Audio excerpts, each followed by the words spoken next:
This is PWF Empire Live. It's the best thing going today. The best insight and analysis on the hottest topics in the world of wrestling happens here. From storylines and news to rumors and reviews, we've got the action covered from bell to bell.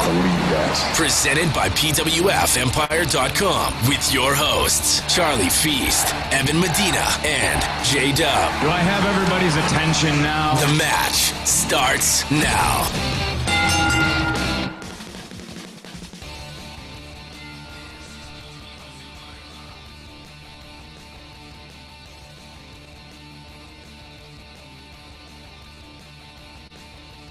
PWF Empire is live Wednesdays at 9 p.m. Eastern on PWFEmpire.com. Thank you guys for joining us on this episode. I am Jay, and I'm joined on the hosting panel tonight by Charlie.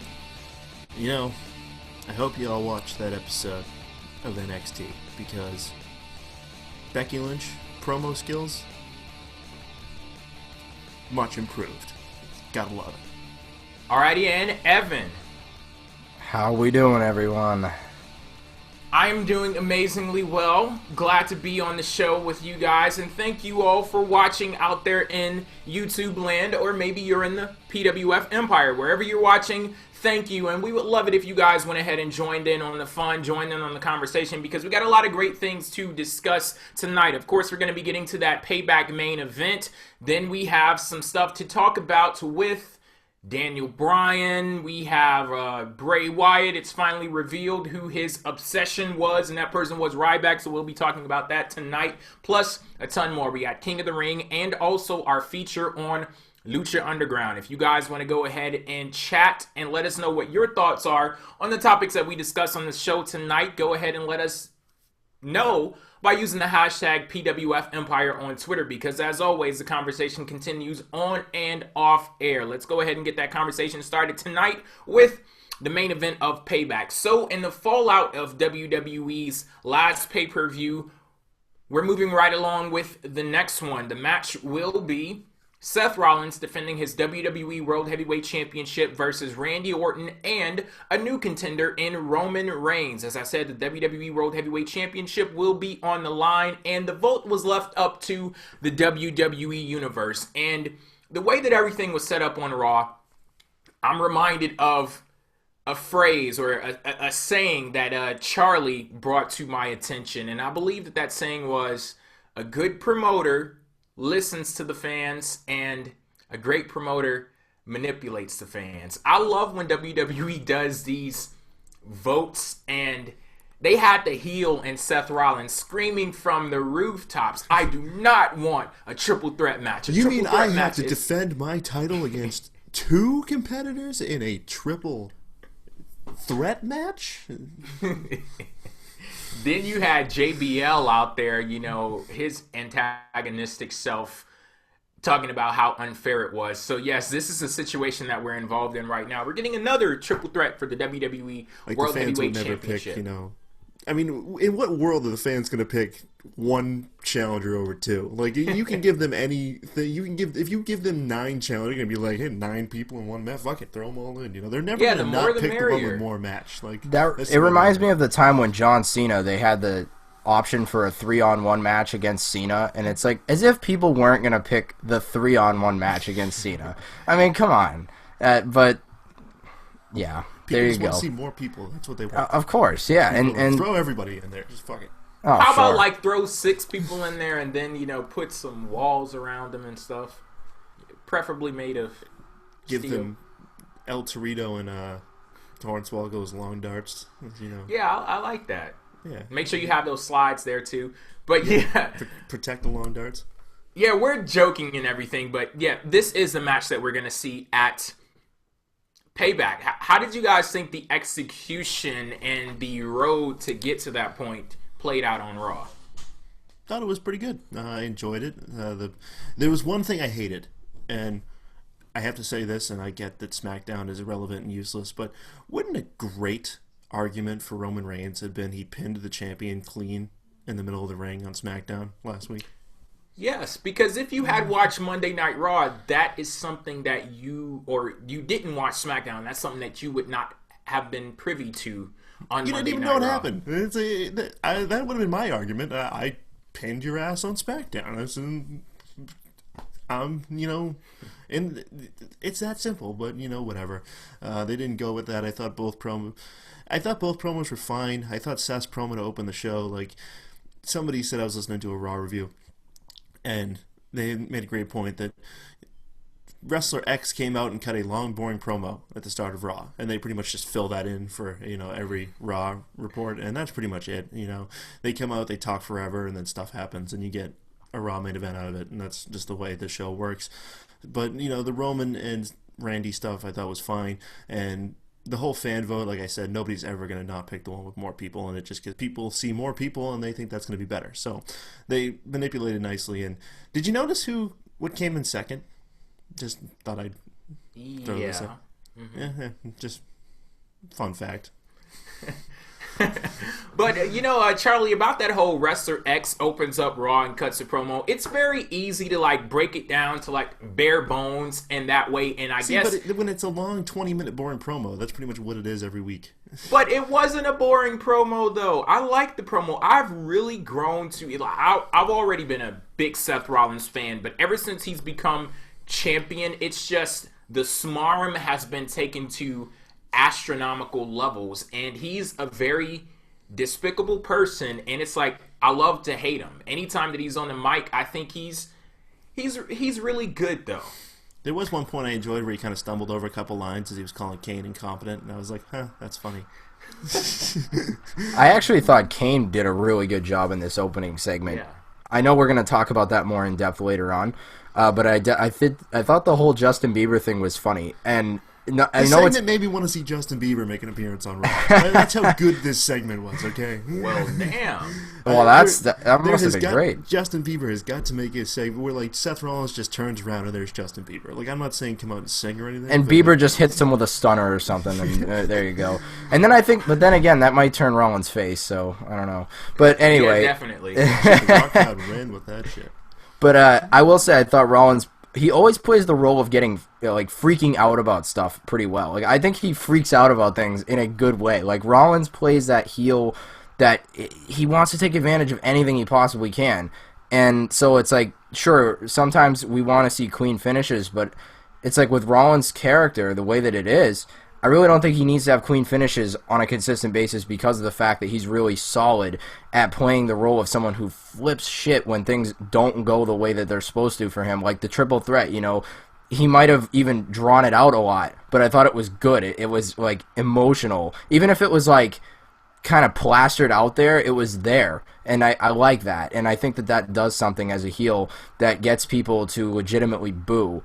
And I think that he does a good job, and he's been a well-booked heel for the most part. He had a downtime, as me and Jay have talked about in the past, but I do think that overall, in terms of cutting the promo, though, he's a really solid promo cutter. The fake laugh he has, it might not be everybody's favorite thing, but I think that just plays into it even more. It's he does a really good job of making you not like him, in terms of the way he plays a heel role. So I think Seth Rollins is doing a really good job.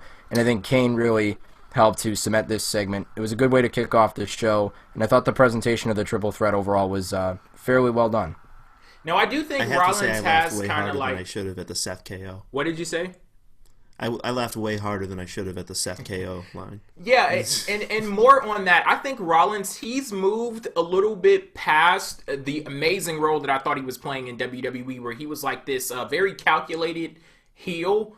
And he had this line a few weeks ago where he said that he plays this human game of chess better than anyone does. And it's great when we see him elevated to that level. But I think for the most part, regular old Seth Rollins, weekly Seth Rollins, we're seeing him more in the role of, it's going to sound very denigrating to say, but he's kind of like a campy villain. It's borderline cartoonish, but it's still entertaining, though. Do you all get that sense from Rollins, too? Because I see that they go to him very frequently for, laughs and to be humiliated and things like that.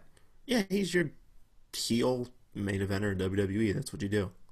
And they've actually always done that. I remember the whole, slime inside the briefcase gimmick with Dean Ambrose, that whole deal. He had that. It's something they've always done. Heels get embarrassed because fans like to laugh at heels, and that's just the way they book things. Yeah, and I think Rollins, like I was saying before, he freaks out the right way. I don't know how to really say that to make any sense, but I hope that people get the gist of what I'm saying. Like, I just think that he plays off the emotional card in a good way of when somebody does something to embarrass him. He hates to be embarrassed, and you can, see it through his character, and I think that's a really good thing. And by the way, that slime segment was awesome a while back. I did like that one. That was a good thing. And that whole feud was great. So, it sucks that he's been eating pins. I think Rollins eating pins is not exactly my favorite thing ever. But I gotta say that I do think heel in WWE, it's the way you do things. Yeah, it's kind of just the way that they've done things, and there's no real excuse for it. I don't like that one bit. But the excuse is he's got a belt, and they don't have to actually book him strong. That's the excuse. Yeah, it's like, oh well, you're the champ, so you should lose 80% of your matches because logic says you should. Because your contender beat you, so that people think that awesome, guy's gonna win, and then they don't mention it. Yeah. Oh, and no. They don't mention it. That's another great thing. So, thus meaning that the matches are kind of irrelevant and we really don't need to watch them, I guess. Yeah. All right. You couldn't tell that by the 902-minute matches you get on Raw with shitty finishes? Oh, I could tell. You got 902-minute matches in the 20-minute main event. Yeah. Well, Fandango versus Adam Rose shouldn't exactly last longer than 2 minutes, but... When you're trying to build up King of the Ring for the network, those matches should have. Well, alrighty, guys. We'll be talking about King of the Ring later on in the show, and we'll also be splitting up this main event picture in WWE and dissecting it to talk about a few different elements that are coming together. But for now, I want to move on to Lucha Underground. This is... I guess you're going to find out pretty soon what Lucha Underground is, because what we're going to do right now is use this segment on PWF Empire Live as a pro wrestling showcase. We are presenting to you Lucha Underground. One of the reasons why I wanted to split up the shows PWTR and PWF Empire Live, because the hosts of PWF Empire Live, we have varied tastes. We don't just watch WWE, we spread ourselves around, so to say, and one of the products that we do watch is Lucha Underground, and I thought that it was worth discussing on the show. Now, the way in which this will be presented, it will be presented from the or presented to people who may have never watched Lucha Underground before in their life. And what we intend to do with this is, by discussing Lucha Underground, hopefully at the end of this discussion, you say, sounds pretty good.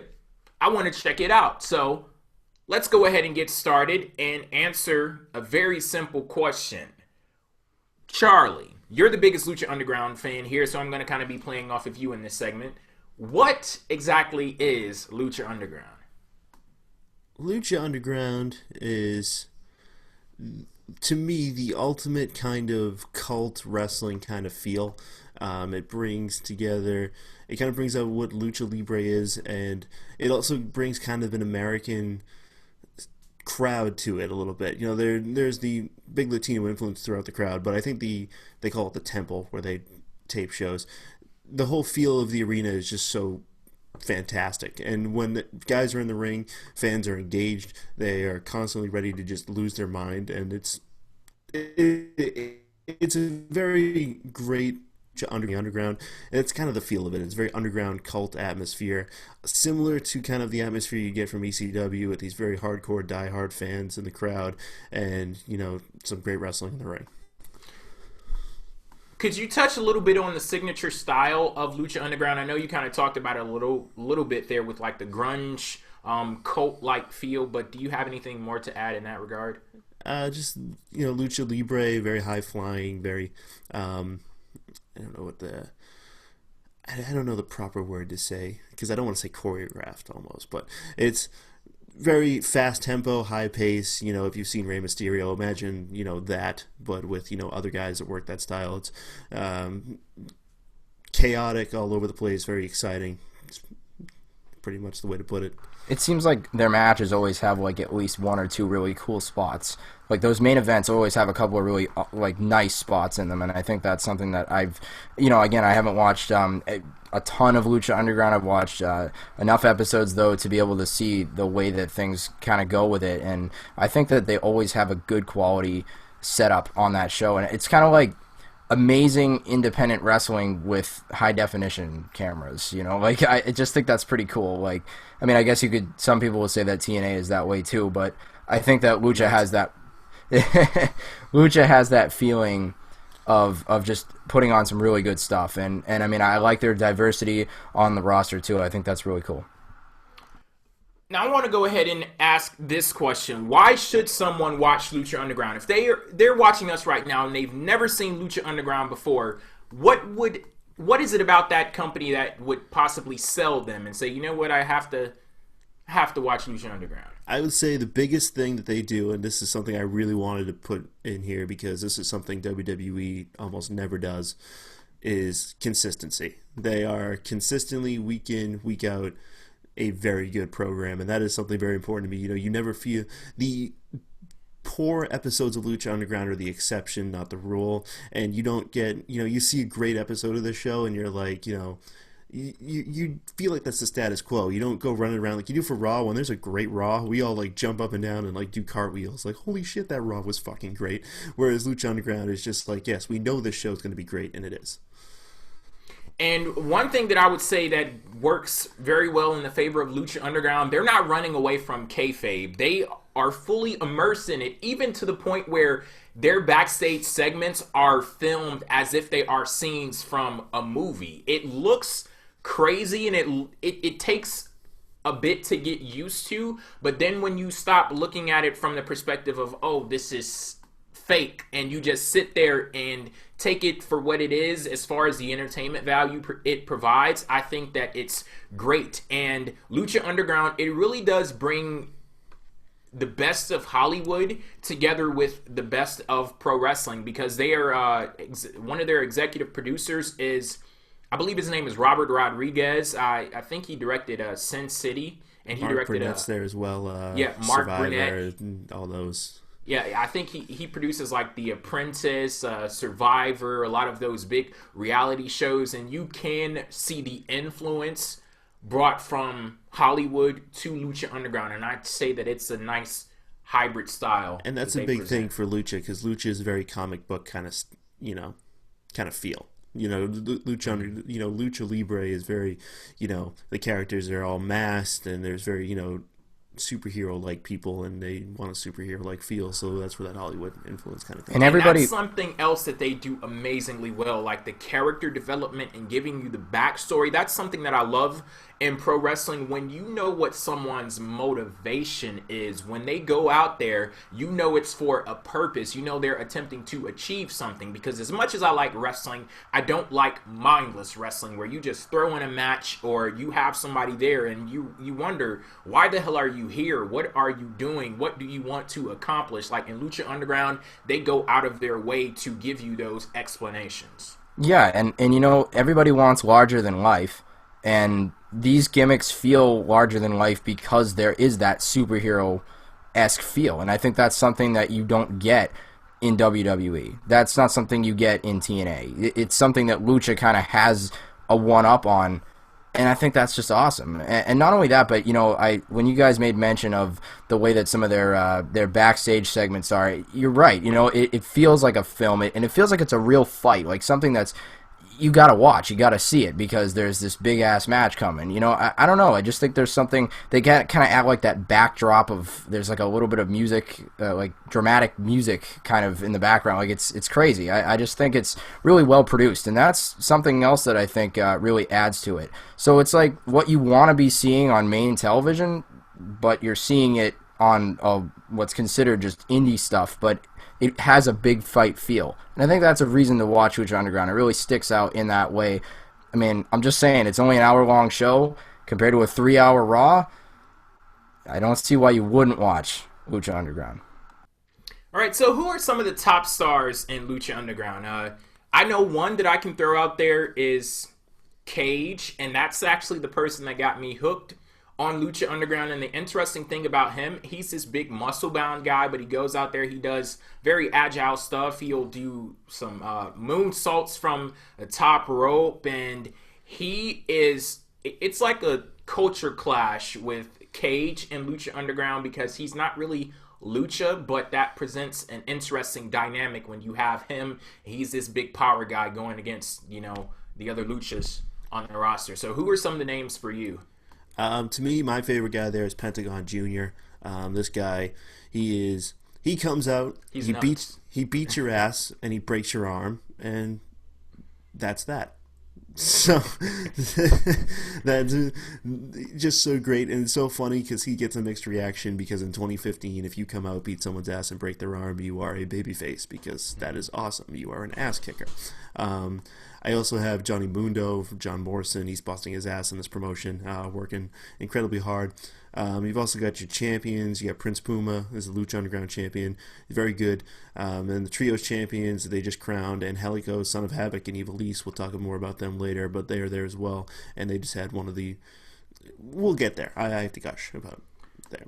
Okay, let's go ahead and discuss this, because this is the reason why we have to talk about this week, because Charlie, apparently, he's watching Lucha Underground, and he was, amazed beyond belief. So I guess this ties into the next thing that I wanted to talk about with them. What are some of Lucha Underground's greatest hits?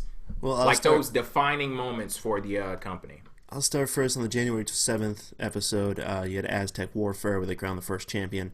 That was a fantastic match. Basically Royal Rumble, but with pinfall elimination. Very good. It was the full episode, about 45-minute long match, so it's just fantastic. They also had a casket match, the greatest casket match ever, and that's not a very hard feat to accomplish, but this was still an amazing match. Phoenix and Mil Muertes on the March 18th episode. Unbelievable. And then there's the coup de grace, April 22nd, Angelico, Son of Havoc, and Evil East versus the Crew. Holy shit. This match is officially my favorite moment ever in professional wrestling. Like, ever. Anything. You can talk about CM Punk winning titles. You can talk about Undertaker moments. You can talk about that fucking super kick into the pedigree and the Hell in the Cell. You can... Nothing surpasses this. This is... So basically, they had this thing with Angelico, Son of Havoc, and Evil East, who I'm a big Evil East fan, for those of you that don't know. She was dumped by Son of Havoc in a feud with Angelico, and the owner of Lucha Underground, puts them together as kind of like a rib, just to, mess with them a little bit, because he's a gigantic dick. So you have that whole aspect, and in the first match, Evil East actually walks out on the team. And they still end up winning, and she's kind of pissed, and you have these people that are at odds. And how many times in wrestling have we had baby faces at odds who can't get along, and they get their asses kicked, and they look like fucking idiots? But not in this company. Because in this company, they win an elimination match to apparently win the Trios tournament. And Dario Cueto, the owner of Lucha Underground, comes out and says, baffled that this team was able to work together and win the titles. And he says... Fuck you, there's one more team. No disqualification, you versus the Crew. And they're blown away, and Evil East, who has a cracked ankle legit in this match, she broke her ankle in the first match. And so they brawl a little bit, they whoop ass, and Son of Havoc kind of makes a comeback and, saves Evil East, so they're starting to build up, they're working together. And then it ends up coming down to Evil East and two members of the Crew in the ring. They've got her isolated. And then they show everyone in the ring. Son of Havoc's down, and they show Angelico, who is up on top, like in the balcony, pretty much. You can picture it. And, Matt Strikers do anything, and then this team that couldn't get together, all of a sudden, fucking Angelico comes flying 20 feet out of the air and takes out these two fuckers in the Crew to save Evil East. And Evil East gets up and starts whooping their ass with a kendo stick. And they do the double finisher where Son of Havoc hits a fucking shooting star press, and Angelico hits its foot stomp, and they get the double pin, and they win the titles. And it's such an awesome moment how they came together and went from being these people that couldn't get along and who set aside their differences to become champions. And they did this whole thing where they went around the horn talking about, Evil East being a pioneer as, in women's wrestling, and Angelico, and Son of Havoc being, Matt from Tough Enough, who got booted off and told he didn't have it. And it was just the whole thing, the whole story, the whole build-up was just so great. Well, I have not seen that moment yet. I'm catching up with Lucha Underground, but I'm telling you guys, I am hooked on Lucha Underground, and I'm definitely a fan, and hopefully from this conversation, what we've discussed with Lucha Underground, you at least give it a chance, watch an episode, watch the moment that Charlie was talking about, and see if this is something that you could possibly be interested in. 2015 is set to be a pretty big year for professional wrestling, so go ahead and, spread yourselves around, take little samples of the product, and see if you find something that you like. And if... Go ahead, Evan. I was just going to say, and the El Rey Network has some of the full matches on YouTube available to watch. So they actually have that one I just talked about. So. Yeah, so, I mean, it's easy to go and, just go right on YouTube and you can see the stuff. So it's not like it's even hard to access to catch up on some of the shows. So that's one way that you definitely can watch on YouTube, El Rey. That's the channel that Lucha Underground is on. Charlie, you want to go ahead and give the details for someone if they want to watch Lucha Underground maybe on TV? Wednesday, 8 o'clock Eastern, prior to, a nice PWF Empire Live pre-show, if you will. It competes in the Wednesday Night Wars with NXT, but NXT is very easily archived, so you can put that on the back burner. El Rey Network, Wednesdays, 8 p.m. Eastern, and 8 p.m. Pacific. I'm pretty sure they run taped, so they are at the same time everywhere. That is it for our feature on Lucha Underground, at least for the time being, because I have been talking with someone, and let's just say you'll be seeing someone from Lucha Underground on PWF Empire Live in the very near future, so stay tuned for that. Charlie, you know who I'm talking about. I don't. You don't? I'm so bad at this. Every time we talk about something and I forget, and then this happens all the time, people. Okay, well, I guess I'll leave it for a surprise for you too. But we're gonna go ahead and move on to our next segment now. This is Buy or Sell. As we discussed at the beginning of the show, Roman Reigns has made his way to the main event. Once again, in WWE, he will be competing at Payback for the WWE World Heavyweight Championship in a triple threat match versus Seth Rollins and Randy Orton. Now, we did have a big situation with Roman Reigns going into WrestleMania. A lot of controversy, so to say. And not long after that, he's right back in the title picture. But as we mentioned, he did beat the champion on SmackDown. The crowd has been receptive to Roman Reigns. He put on a really good match with the Big Show at Extreme Rules. Do you buy or sell Roman Reigns at this point in time re-entering the WWE World Heavyweight Championship picture? I'm going to cautiously buy. Things have gotten better. He's been better on the mic. I think he's vastly improved in the ring. I think the crowds are coming around a little bit. And, to me, I think that he shouldn't win the title. I definitely wouldn't say that he should lose. But I think as far as him itself, I think he's been good enough in this past month. He's gotten better enough. And I think he's to the point where if fans want to troll him, then I think you can honestly say they're the a-holes now. I think that's a legitimate... Just now?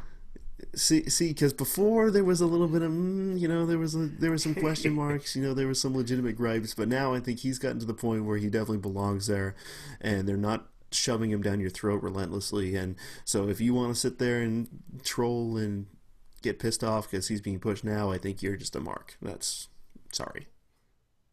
Well, alrighty then.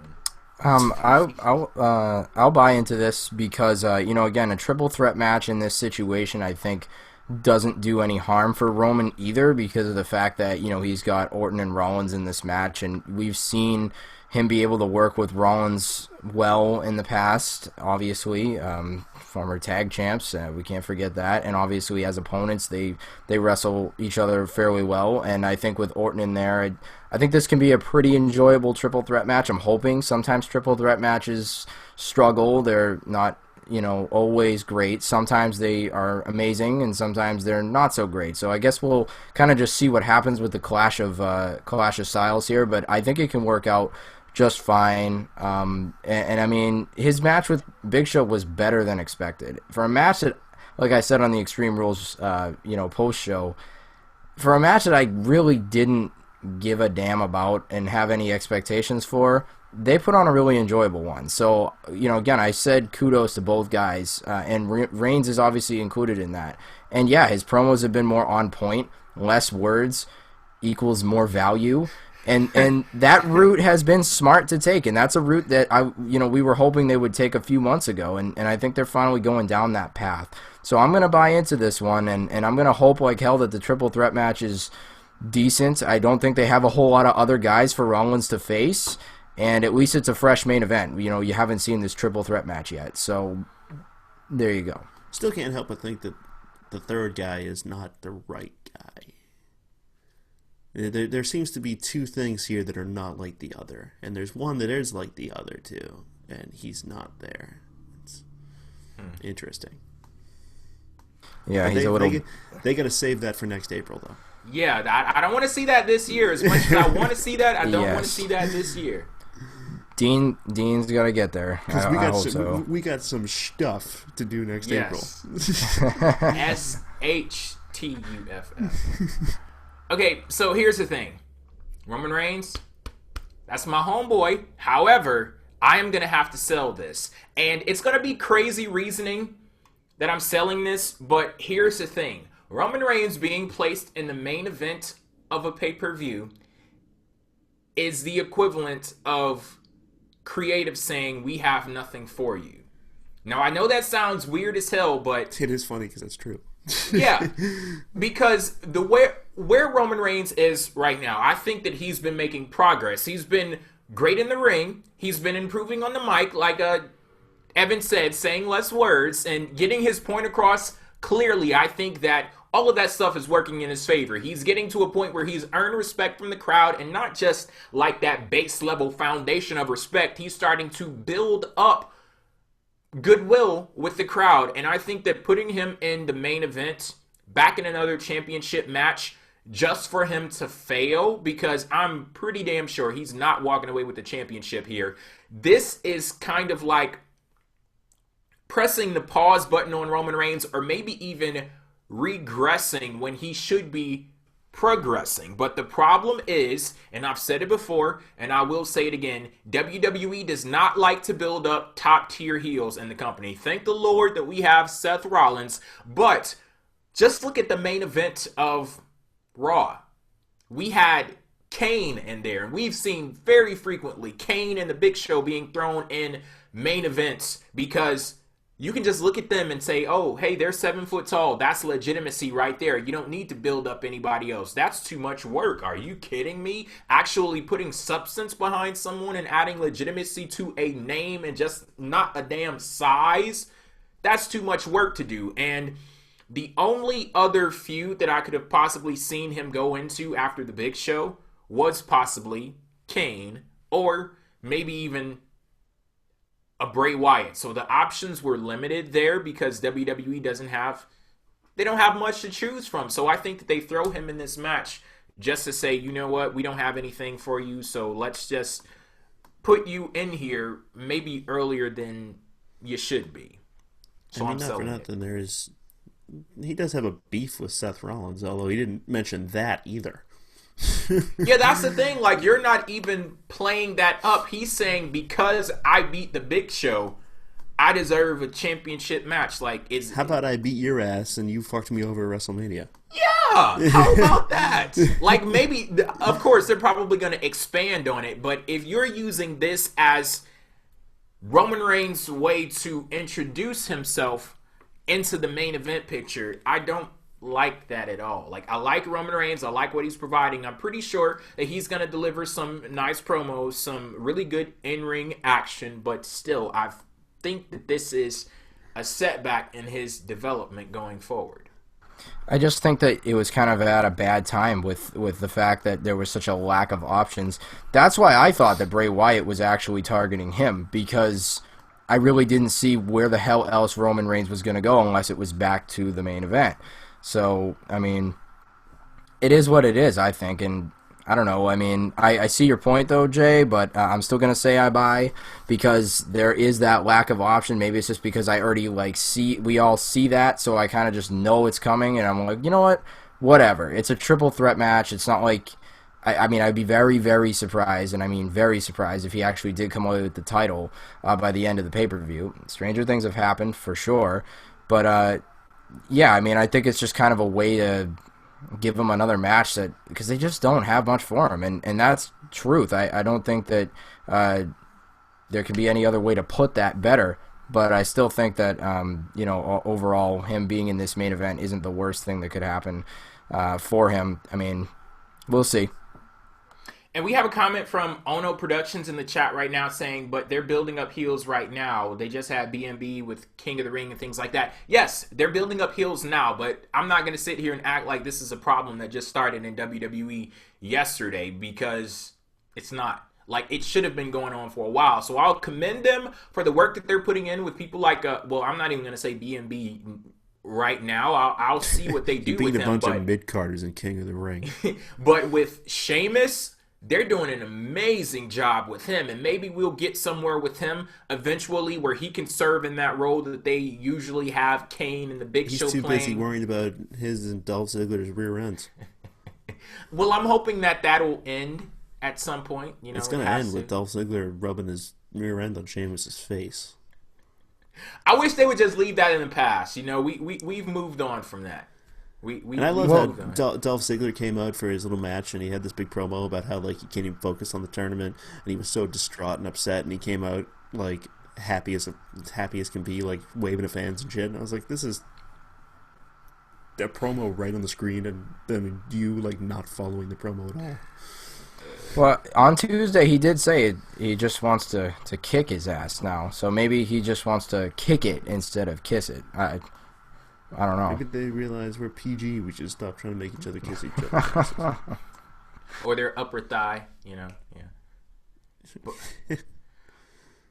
Now we're going to talk about Bray Wyatt. So it was revealed on Monday Night Raw that Bray Wyatt, in his current obsession, is Ryback. Now, these are two talented members of WWE's roster in varying ways, and they're entering into a feud with each other now. Do you buy into Bray Wyatt targeting and now feuding with Ryback? I'm going to stick with my consistent answer for these questions when it terms of Bray Wyatt. I don't know. I don't know. You're in line right now, Charlie. People are behind you. Make up your mind.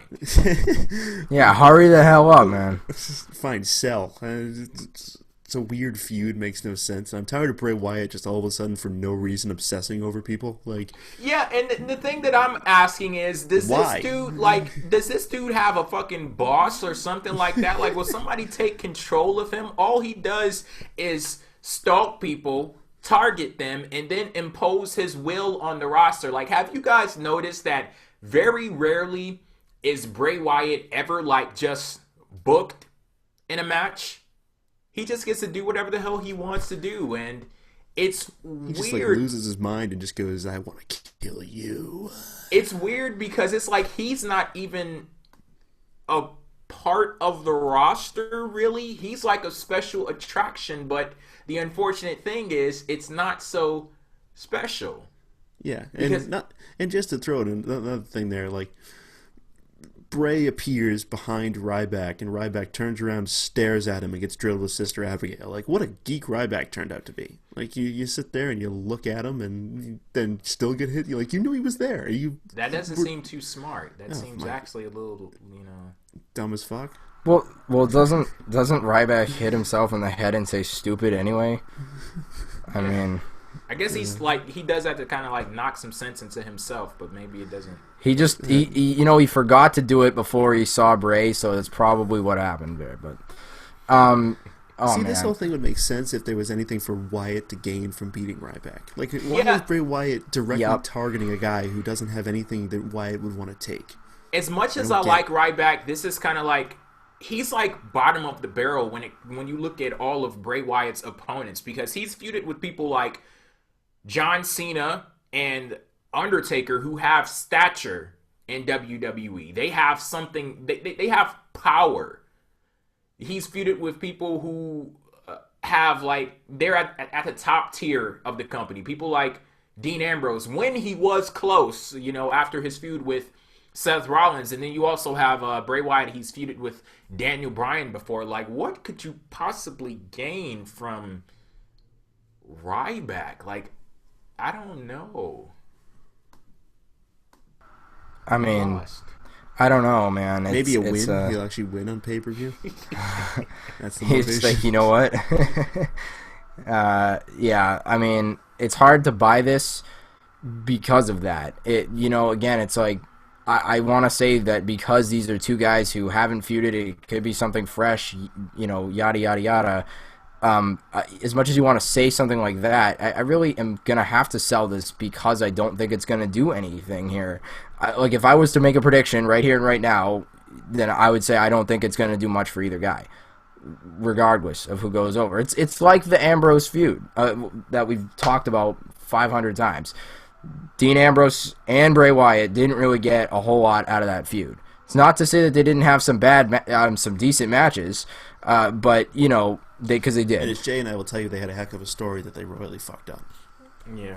Mm-hmm. Yeah, I mean, honestly, it's a shame in that to that degree. But, you know, again, it didn't really do a whole lot for either guy, and I don't see this one doing anything more. It might even do less than that feud did, because Ryback has gone from being like a potential Andre the Giant Memorial Battle Royal winner to potentially #1 contender to facing Adam Rose the next week, and I mean they are all over the place in terms of the booking of Ryback, and I am a big fan of Ryback. I've obviously said that in the past. I do like Ryback a lot, and he's very over with the fans, and it's good. Like it's a good babyface versus heel matchup, too. Like, honestly, Ryback's over good. Wyatt's a good heel. I mean, you got a pretty solid matchup here with these two guys. I just don't think this is the time to have them feud because neither guy is in the right spot right now for it. So will they put on a couple of okay matches? I would imagine it'd be all right, but I don't think it's going to do a whole lot for either guy, so I'm going to have to sell this one. Yeah, I'm going to have to sell it, too. And it's so unfortunate because Bray Wyatt is so amazing. I love Bray Wyatt, but it's just that whole thing that I talked about a year ago, the Bray Wyatt paradox, a complex character in the simple world of wrestling. It just doesn't fit. Like, I have an issue sometimes with his motivations and just how he goes out there and does things. It's such a culture clash for the world of professional wrestling, and sometimes it's a little bit too much to take, and I think this is one of those times. Like, I so wish that Bray Wyatt... Not to mention, he's the ultimate talent enhancer. Like, he comes out, cuts his great promo, and it's all to formulate a story where the babyface looks good. Like, that's the whole purpose of him existing, is he builds up this story so that the babyface will beat him and look good. Very eloquently and amazingly. Yes, it's like he doesn't exist in a world where his character is supposed to win. It's supposed to be, you know, he comes out and he sets up these motivations and, you know, promos to set up a point where the babyface gets a big win. You know what? Now that I think about it, and we've talked about like Bray Wyatt being a comic book villain and things like that, I have the perfect idea. WWE should do a talent exchange with The Walking Dead. If you guys watch The Walking Dead, you'll know that there are a bunch of crazy ass motherfuckers running around and carving W's into people's heads. Wyatt. There we go. Have Bray Wyatt be the next villain on The Walking Dead. And like if Bray Wyatt just who's coming back? I would like to see Rick Grimes get his ass whooped, so I would like to see Rick, or maybe even Michonne. I think she would be a badass. She would win the Divas Championship on day one, and she'd break AJ's record. So yeah, bring on Michonne. We'll give you Bray Wyatt, and you bring on, and we'll take Michonne. Yeah, just wait for Becky Lynch to get to the main roster. No, Michonne will kick her ass too. So. And she has a heck of an armbar, so suck it. Michonne has a sword, so that's a DQ, so Becky wins. So suck it. Alrighty, next up we are going to talk about Damien Sandow. He went out sold. He went out to the ring and in his generic t-shirt and jeans. he addressed the WWE Universe, and he talked about his previous gimmicks, Magneto and Mr. McMandow and Brett the Sandman, or the Hitman Sandheart. Altercation with the Sandman? LeBron James. Yeah, he addressed that one as well. And he talked about how him being Mizdow lost the respect of his peers, but he gained the respect and the adoration of the WWE Universe. That meant more to him than anything else. And it looked as if he was at a turning point in his career. But Curtis Axel comes out, and what does he turn to? He turns back to the mimicking. But, there's a lot of stuff going on here. We had, like I said, he went out there and he spoke from the heart. He talked to the WWE Universe, talked about how people told him to his face that he wasn't entertaining as the intellectual savior and all of this stuff. Do you buy or sell because this? That matters. Because it's not, hey, win more matches. It's, hey, be more entertaining. That's good. All right. Yeah. Okay. Charlie, I guess I got your answer already. Evan, buy or sell Damien Sandow in his position in WWE, or at least that promo that he gave? Well, I personally am of a different outlook here. I will buy this because I personally thought that this promo was actually well cut on the part of Sandow, and I liked that there was a bit of from the heart-esque feeling to it. I mean, yeah, sure, Axel coming out afterwards was like, oh boy, here we go. Save the segment. But, I mean, honestly, it was entertaining enough for me. I personally thought he felt like an everyman in that situation, and it was relatable, and, I mean, I liked the way that he kind of went over the road that he's had so far. It's been a very up-and-down one for him, and he kind of, like, almost stuck it to the writers in that way by cutting that type of promo, and I thought it was well done on his part, and I mean, the guy, it's a shame because, honestly, the intellectual savior gimmick was great, in my opinion.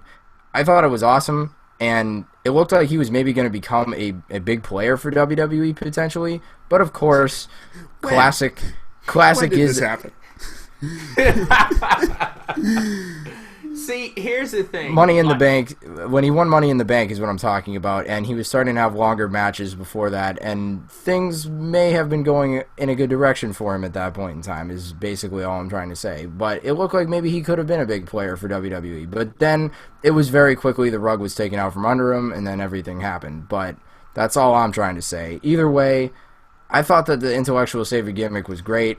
The way he held the damn microphone was cool. Everything he said was funny. I thought he had some good stuff going. And then, of course, he became probably the biggest joke. But hey, the Mizdow gimmick to me was fun, entertaining, made me laugh. That's what it's supposed to do. And, I mean, he could be a solid mid-carder for WWE, I still feel.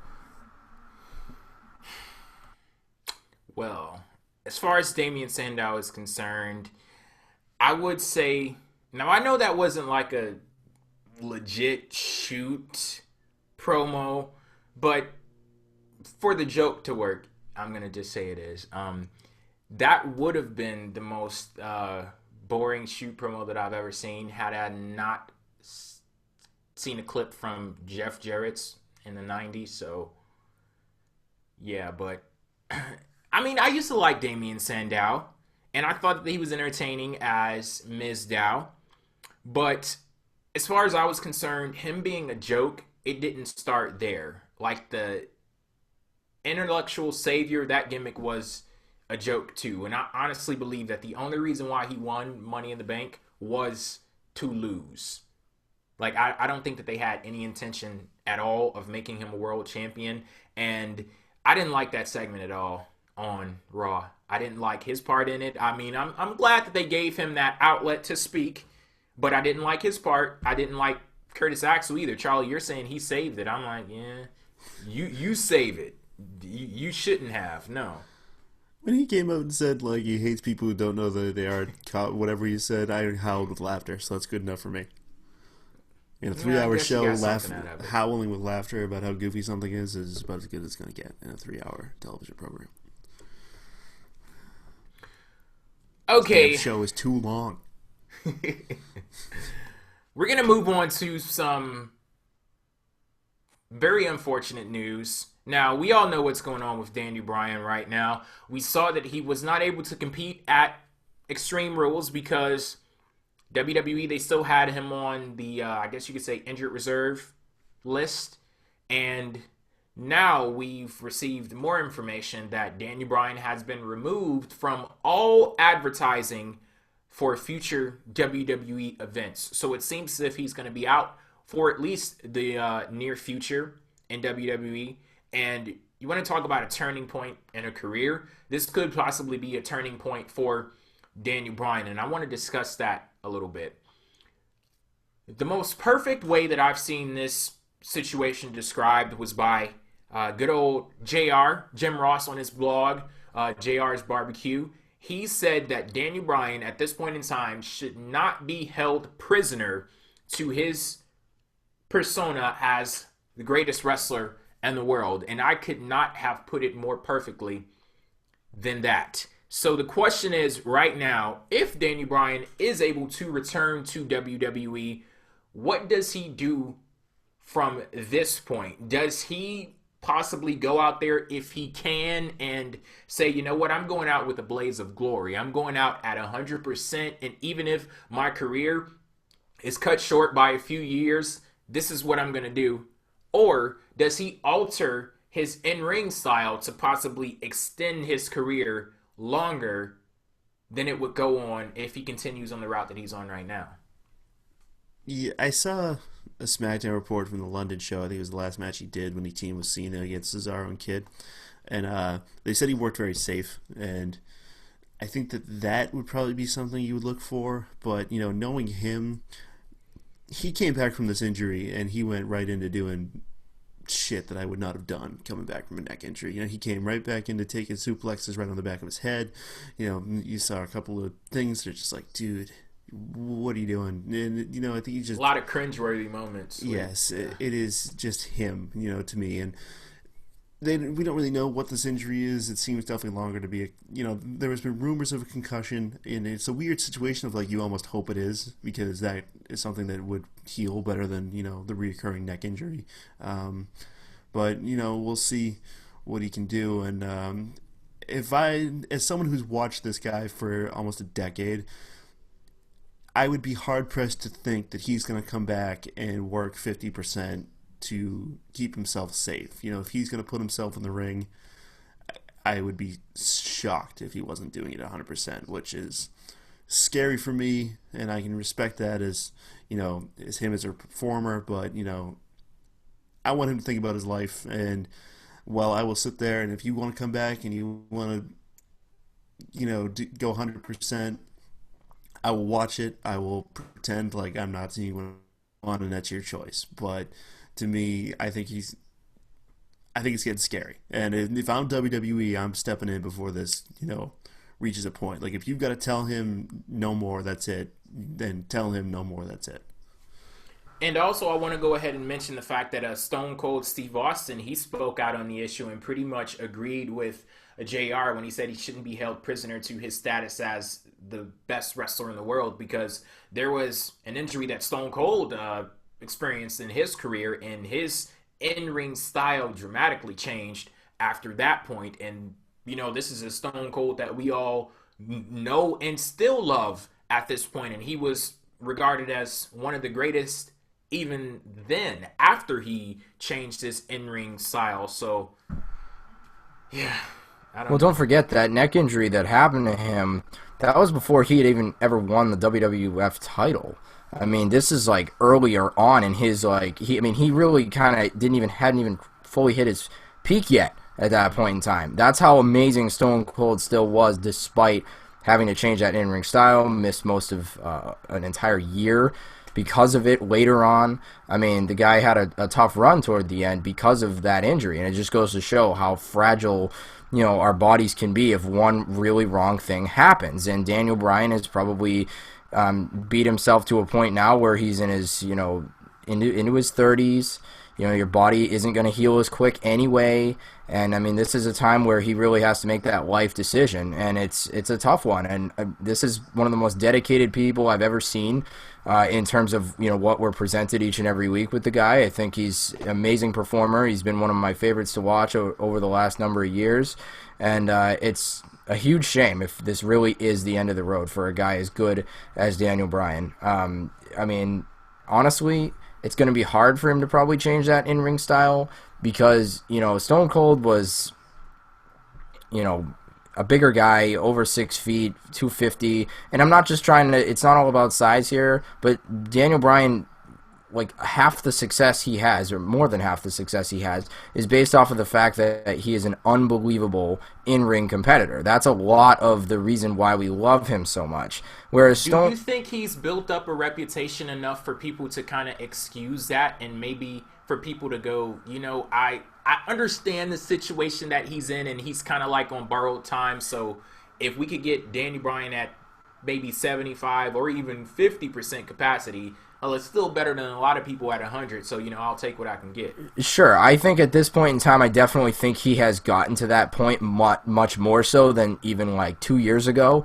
So, I mean, Daniel Bryan has built that up, but I still will say it's going to be tougher, I think, on him than on anyone else to change that in-ring style, because he is that type of guy who's going to do what he's going to do. That's Daniel Bryan's way. And, I mean, who are we to say what he should and shouldn't do, I guess.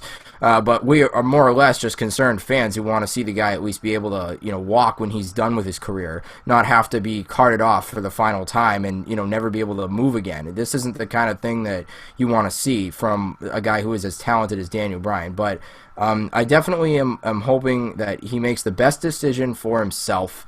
That's number one most important thing. We all want this and that and the other. Of course, in a perfect world, Daniel Bryan would be 100% for the next 10 years. And, again, we can't rely on things like that. It's just the way it is. And his body is going to break down. And unfortunately, it for him, those injuries are bad. And whenever it's to the neck area, that's always going to be one of the worst things that you can get. I mean, that's just simple science. If you injure your head and neck area, that's always going to play the biggest role in breaking down someone's career.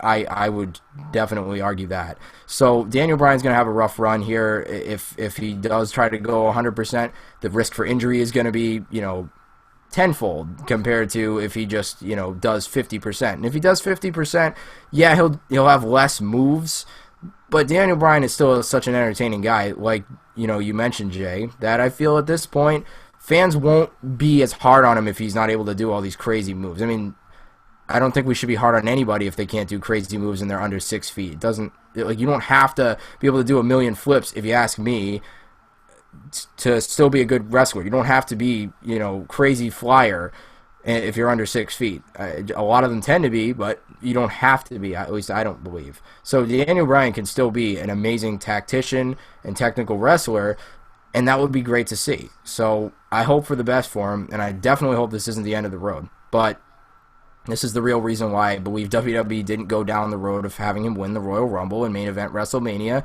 because they were afraid of these types of things coming along. And here we are in April, and it's happening. So that's just awful, though. Awful, because he's just such a great competitor. So I took like a big break from Total Divas, and this is a pretty interesting coincidence. After the news was released that Daniel Bryan was being removed from WWE's European tour, I started back watching Total Divas, and the very first episode that I started back was the episode where he decided not to get surgery. It was WWE's doctor's recommendation that he go ahead and get that second surgery, but he said, nope, not doing it. And some of the things that they were bringing up on the show, what if your alternate path to recovery, it doesn't work out? What if, you do this surgery and you're out for a bit? What if you do your way of doing things and you're out for a bit, but you come back and then you end up being out longer? And it was just such weird timing for that to be the episode that I started back, and then to look at all of this stuff that's going on with Daniel Bryan. But as far as my stance on this situation, we honestly don't know what's wrong with Daniel Bryan. We can speculate and we can say, well, okay, put two and two together, has to be the nagging neck thing. Like, I would think if it was a concussion, WWE would just mention, you know what, it's a concussion, to quell the outrage that's going on, because a lot of people are running around like chickens with their heads cut off, wondering what's going on with Danny Bryan. So like Charlie said, it would be easier to take if they just said, you know what, this is a concussion, but maybe it's not, and maybe it is something connected to the nagging injuries that Danny Bryan has. And I just hope that he comes out on the better side of this. It doesn't look good right now, but I hope that this is the most pointless conversation that we've ever had on PWF Empire Live. I seriously do. I hope that this is completely pointless. I hope that we've wasted our friggin' time, speculating on Danny Bryan's future, and he comes back and he's back on it. That would be the best thing that could possibly happen right now. But we do have to talk about things like this because he didn't compete at Extreme Rules. He's off of the advertising for all of the WWE events going into the future, so we honestly don't know when he's going to be back. But I hope that when he does come back, he's at 100%, and we can all continue to see that Danny Bryan that we know and love. Now, we're going to move on to discuss the King of the Ring tournament. It was announced a few days ago the WWE was reviving the King of the Ring tournament. We saw a few of the quarterfinal matches on Monday Night Raw, and we saw the semifinals and also the finals on a special episode on the WWE Network. And just to go ahead and give you guys a rundown, it came down to 4 men: Bad News Barrett, R-Truth, Sheamus, and Neville. Neville advanced in the tournament, and also Barrett. And at the end of the day, Wade Barrett is your new King of the Ring. Now, when I looked at this bracket, I see names like Ziggler, Barrett, R-Truth, Stardust, Dean Ambrose, Sheamus, Neville, Luke Harper. I was like, is this for the Intercontinental Championship or something? Like, because usually when you talk about the King of the Ring, you're looking at number one contender for the world title and things like that. But I was like, no way in hell this is for a number one contender spot looking at this lineup. But yeah, I think that they did put on some good matches, though. And that damn Neville, man, yeah, he didn't even win. Was good. He's the reason the thing was good, because a lot of those matches there were a few boring 2-minute matches, and there were a couple decent matches with shitty ass finishes, and then there was Neville. So that's how those few went. It was like you had Stardust and R-Truth. It was a 2-minute match with a good finish, and then you had Dean and Sheamus, which was a good match with a shitty finish, and then you had Barrett and Ziggler, which was a good match with a shitty finish, and it's like just shitty finish after shitty finish. So, when you actually got down to it, Neville and Luke Harper was great, and the final was good. So there's that. Bad News Barrett winning. I mean, it's a thing he can win, and he can cut promos about, and then he can lose, because that's what they're going to do. Yeah, that's the disappointing part about the whole thing, is because you just know that it's not going to lead to some great thing for Barrett like you want it to. I mean, obviously anything's possible. I'm not going to just completely negate any chance for Barrett to get something out of this, but I'm not seeing that happening. Either way, I think it would have done more for Neville than anyone else, so I really would have liked Neville to have won, but I still think Barrett makes a sensible King of the Ring. I love the concept. Always have loved the concept. I just feel like it was just kind of thrown in there. It was like, yeah, what can we do this week? I mean, I don't know. I just want the King of the Ring to feel a little more important. I mean, they did try to build it up, but they tried to do that in like one day, so it obviously isn't very effective as it could have been. I mean, it'd be nice if it was its own freaking pay-per-view like it used to be. I mean, I think it'd be nice to have that back, but that's just me. Well, they could do it now because the pay-per-view buys don't matter, because the network. Because that's the reason why it wasn't on pay-per-view, because nobody was going to buy a show with a tournament on it that they didn't fucking know the next matchup. Yeah, exactly. So now if there's, now with what you're saying, I agree. There you go. Cut out one of these gimmick pay-per-views that we don't need and throw King of the Ring as a pay-per-view. Like, why not? The problem would be you need to have a legitimate prize on the line rather than just putting out a crown and a shitty cape. Oh, sure. I 100% agree with you there. That's a prize. How about... No, No. I mean, you can always cut out TLC and do it as, like, winner gets number 30 in the Rumble, but that takes out number 30. Because I know they don't want to do it for the world title, especially now because Brock Lesnar's clearly going to be involved in that match, and there's no way Brock Lesnar's showing up for King of the Ring. So, that's... I don't know. I think they got they didn't get goodbyes, and it kind of got annoying having to book it for the world title at SummerSlam, because they were like, if we don't really want to have that decide our number one contender, we'd rather just do angles. So, it'd be interesting to see how they put it together. Definitely. I mean, I'd like to see it before something, for sure. I mean, we got Sheamus with a very pointless one back in 2010, and, again, that one kind of exemplified why the King of the Ring is... It was like King Sheamus, and I wasn't like watching the show at the time, and I was like, why the fuck is he King Sheamus? Yeah, I mean, there you go. It really did nothing, and you have that feeling already that this is what's going to happen with Barrett, especially since a few weeks ago this is the same guy who was dumb enough to, lose his championship every week and never actually go after it and try to get it back. And, I mean, this is that same guy a few weeks later is now King of the Ring. So, again, kind of very inconsistent with your booking. So it's like, I want to take this guy seriously and I want to like this guy, but, or whether you like him or hate him as a heel and whatnot, but that's beside the point. What I'm trying to say is you want to get to feel that this guy has some legitimacy on his side. I don't know how much you're going to be able to feel with the way that the King of the Ring tournament was presented here, as well as the fact that his, booking has been kind of all over the place. And but either way, I will say anything is better than nothing in terms of the concept overall. I'd rather have there be a King of the Ring tournament rather than no King of the Ring tournament. That's just me. Yeah, and I liked it as a network exclusive too. I thought that was nice. It could have used maybe a couple more bigger names. I thought you could have done Reigns and used it to build to him eventually getting into the match. Roman Empire. It's just that simple. And you can use that to get him into the triple threat match. Say, look, I'm on a roll. I beat the Big Show. I'm King of the Ring. I want to get into this match. You could get a direction there. I think the thing that with King of the Ring is you've got these 4 or 5 guys who won it and really did something with it, and then you have the other, I think it's 8 or 9 of them that won it and then are going to get stuck with the stupid King gimmick and get buried. And so you've really got some inconsistency with what King of the Ring is. Yeah, I thought that was one of the biggest issues with me getting attached to King of the Ring. The fact that it lacked big names in the match. I just looked at it and immediately thought this was something second rate, and that sucks. But that was my original thought with this. But as far as the development of the storyline and advancing the feud between Dolph Ziggler and Sheamus, I thought that what they did on the actual King of the Ring special, I really liked that. And Neville, he was amazing. I'm hoping that this does actually mean something for the actual winner of the tournament, Bad News Barrett. But I'm kind of a little put off because it's being reported that this was nothing more than just a network exclusive for WWE to put something on Tuesday to say that they had something every week. Yeah, they every day they figured it. I guess they decided it within the last week.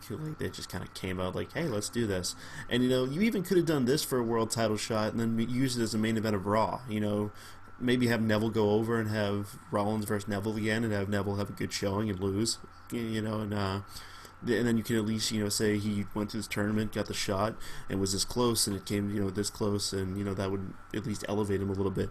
This just seemed like a bunch of guys having a bunch of matches to ultimately put a crown on, and what did it really accomplish? Now, what did you actually win, I guess would be the issue. A gimmick. Even when Regal won, they had this great tournament, good matches, then he went on to win the IC title, and then he did an angle with Punk where Punk got the IC title and he got Punk over. It all led somewhere. There was things that he went from there. And this just seemed let's throw these matches together, let's just get these guys in there, do this special, and then now we're going to try to figure out where we go from here. Well, with Regal, he probably would have won the world title if there wasn't for the whole drug thing back in 2008. But, yeah, no, at least it did lead somewhere, even despite the different direction it took from where it might have originally gone. It still did something, and that's what you're hoping for Barrett here. This guy has been, even though he's, 5-time Intercontinental Champion, I don't feel like he's ever he's kind of just been running in place for the last few years. And, obviously the injuries haven't helped any with that, but it's just kind of been all over the place, so I don't know if this is going to be more of the same or if Barrett actually would get something out of it. I would not hold my breath on Barrett getting some ridiculous, push out of this or something. I really wouldn't. I don't think anybody here would. But hey, I mean, like we were saying, at least it is better than nothing. But yeah, it gets to a point where is there really even a point for this other than, hey, what can we do this week? Me being the eternal optimist, maybe they didn't have long-term plans for Barrett 2 weeks ago, but I'm hoping that with him winning the King of the Ring, like, they want to put some type of legitimacy in the tournament. And this is a theme that you'll see reoccur on PWF Empire Live very frequently. We talk about things like the Andre the Giant Memorial Battle Royal, talk about titles. Now we're talking about King of the Ring. If you want this to mean something and you want people to get excited about it next time around, have the winner do something. Let this be that catalyst to give Wade Barrett that big push or something sustained close build. to it. Something, yeah. Like, not even saying he has to be a number one contender. Just give him even if something. it's just building him up really good and then doing some match in the summer with him and another, babyface that gets the babyface over. Like, at least it went somewhere. At least you used it for something. This, like, if Wade Barrett has been pinned on, I believe, every show since WrestleMania up until this point. So it's like, you got to do something, and that includes 2 nights before he won King of the Ring when he got pinned by the guy that he beat to win King of the Ring. So it's like, you've got to go somewhere with this. And even if it's just as simple as getting him on a little roll, get him to, a pay-per-view, throw a Dean Ambrose or Roman Reigns or somebody in there and have him beat him and have it be a decent win. Even if it's just going that direction, at least it amounted to something. Because if they're really going to do anything with Barrett now, it's like now or never with him at this fucking point. Alrighty, guys. Before we go ahead and head out, we do have an announcement to make on the show, or I don't have an announcement. Someone else does. So go ahead, take it away. Go ahead, Evan. All right. Well, what's it? Let me make sure I got my dates all straight here. I believe May 20th is going to be a big day because we got NXT TakeOver special there. We're going to have a big review, and this will be 3 days after the Payback review, which you can catch right after Payback on this very channel. Get my plugs in, do the job. But at the conclusion of that May 20th show, that will be my last show with PWF Empire. As a result of, I am venturing on a quest to Miller. So that is, I'm going to be going to the New England Pro Wrestling Academy up in North Andover and training with guys up there, Brian Fury and all that, and hopefully that'll go somewhere and it won't be the last you see of me on May 20th. Well, guys, yeah, that's it. Charlie will be leaving PWF Empire, and we'll deal with that. But we do have the next few weeks with Charlie. But yeah, Charlie, you've been a great friend, a great co-host, and I don't need to get into all of that. We have time to discuss that. But at we have one time point, for the bromance stuff off air. At one point or another, or I guess that point is May 20th. Charlie's seat on PWF Empire Live will no longer be occupied. Like this one right here. Yes, his literal seat will no longer be occupied. I'm actually moving soon, so this house will be available. So if you really want to feel, you want to go for that authentic feeling, like, yeah. You can't have that thing, though. The signed Malcolm Butler thing's got to come with me. There's no. It does seem like you're going out of your way, but I mean, that's dedication, man. But as I said, that literal seat will be vacant, and we're gonna need somebody to fill that seat, and that person could possibly be you, who are watching PWF Empire Live right now. And details are forthcoming, but some terrible news and some awesome news to back it up at the same time. But yeah, Charlie, anything before we head out? No. Evan? We got 3 weeks to get all this crap in. Anything, Evan? No, I'm good here, man. It's looking forward to these next few weeks with Charlie here because it's been a blast being with Charlie. I don't want to get too into it now because I know we got the next 3 weeks, but it's been a blast with both of you. So I will cherish these next few weeks here. Then Cherish. Oh Jesus. I will cherish the memories. Oh God. Thank you guys for tuning into this episode of PWF Empire Live. On behalf of my co-host Evan and for the next few weeks Charlie, I am Jay. Catch you next week, same place, same time. PWFempire.com, Wednesday at 9 p.m. Eastern Time. Peace out.